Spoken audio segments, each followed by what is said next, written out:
Dios me lo bendiga, mis hermanos. Bueno, ustedes saben, cada día estoy publicando un plan de lectura de las escrituras, obviamente, para que ustedes reciban el alimento espiritual, ¿no? Así que les invito a que lean las sagradas escrituras. Pero bueno, eh, hay un pasaje bíblico de la cual muchos de nuestros amigos provisionistas y anticalvinistas antropocéntricos no se atreven a refutar ese texto sumamente hermoso. Sabemos que a la luz de la palabra y sabemos que el Evangelio es poder de Dios y solo por medio de la obra del Espíritu Santo, a través de la predicación del Evangelio, regenera la persona, es nacida de nuevo para luego responder con fe. No, primero es la regeneración y después la fe, porque sabemos que la fe es el fruto, la fe es el don de Dios, no es algo que el hombre hace o el hombre capacita, ¿no? He escuchado terribles herejías diciendo que Dios capacita a las personas para que bajo su intelecto del hombre o bajo su libre albedrío, el hombre pueda responder o pueda rechazar. Pero bueno, como dije, hay un texto que ningún provisionista o anticalvinista antropocéntricos se atreven a refutar. Ya que en el Nuevo Testamento muchos de mis hermanos les han explicado que la salvación es del Señor. Pero lamentablemente estas personas tienen un velo, tal como dice en 2 Corintios capítulo 3 y 4. En el capítulo 4, obviamente, estas personas que niegan esto es porque el Dios de este siglo los ha cegado, los ha nublado el entendimiento, por eso no pueden entender, a menos que Dios obra primeramente por medio por medio de la predicación del Evangelio, y Dios los transforma, los regenera para que ellos puedan ver la luz de Cristo, ¿no? La luz del Evangelio. Bueno, ya en el Nuevo Testamento muchos de nuestros amigos no quieren escuchar. Ahora quiero volver al Antiguo Testamento, a ver si se atreven a refutar. Y esta vez el pasaje es Segunda de Crónicas, capítulo 30. Bueno, el capítulo 29, un capítulo atrás, se habla sobre el reinado de Ezequías, y tal como dice en el versículo 2 del capítulo 9 de Segunda de Crónicas, que este rey hizo lo recto ante los ojos de Dios. Y una de sus obras es restaurar las fiestas solemnes que se había perdido con el paso de los tiempos debido a la depravación total de los israelitas en ir en pos de dioses falsos. Y como consecuencia, obviamente el reino se ha dividido, los del norte fueron invadidos por los babilónicos, por los asirios, y el reino del sur estaba resistiendo, ¿no? Porque hay momentos que habían buenos reyes que hizo lo recto, pero también había malos reyes. En cambio, en el reino del norte, en menos de casi 300 años, fueron invadidos, obviamente por su condición depravada del corazón de los israelitas. Bueno, uno de los actos del rey Ezequías, como ya dije, es volver a restaurar o rescatar las fiestas solemnes del templo.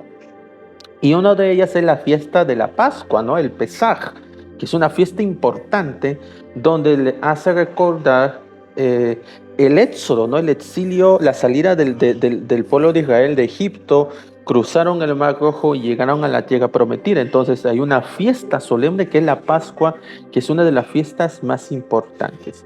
Bueno, en el capítulo 30, ahí se ve donde el rey Ezequías envía un mensaje a todas las tribus dispersas de Israel que aún estaban en la tierra prometida, porque habían algunos que ya habían sido expatriados a Babilonia, pero había un grupo de personas que aún vivían, ¿no? En la tierra de Israel. Entonces Ezequías manda un mensaje a todas las tribus, a todas las familias de las tribus de Israel, a que regresen al templo de Jerusalén a celebrar la fiesta de la Pascua. Y obviamente, ¿no? En el capítulo 30, versículo 6, el rey le dice lo siguiente, en versículo 6 del capítulo 30, según de Crónicas. Dice: Hijo de Israel, volveos a Jehová, el Dios de Abraham, de Isaac y de Israel, y él se volverá al remanente que ha quedado de la mano de Asiria. No seáis como vuestros padres y como vuestros hermanos, que se rebelaron contra Jehová, el Dios de sus padres, y él los entregó a desolación, como vosotros veis, ¿no? Como lo que está pasando. No endurezcáis, verso 6, pues ahora vuestra servís como vuestros padres. Someteos a Jehová y venid a su santuario. Bueno, ese mensaje de parte del rey de Ezequías, en el versículo 10 dice que pasaron a anunciar, ¿no?, a todas las familias, a todas las tribus. ¿Y cuál es la consecuencia? Bueno, el versículo 10 dice que pasaron los correos de ciudad en ciudad, en la tierra de Efraín y Manasés y hasta Zabulón. ¿Y cuál es el resultado? Obviamente la condición depravada de las personas, más se reían y burlaban de ellos. O sea, habían personas que no creían, se burlaban del mensaje del rey, ¿no? Obviamente por su condición pecaminosa, aún mantenía su corazón lleno de ídolos. Pero dice que había una luz. Obviamente, no porque las personas eran buenas, sino porque el mensaje que dijo el rey Ezequías, como que algunos hombres, como dice el verso 11, con todo eso, algunos hombres de Aser, de Manasés y de Zabulón se humillaron y vinieron a Jerusalén.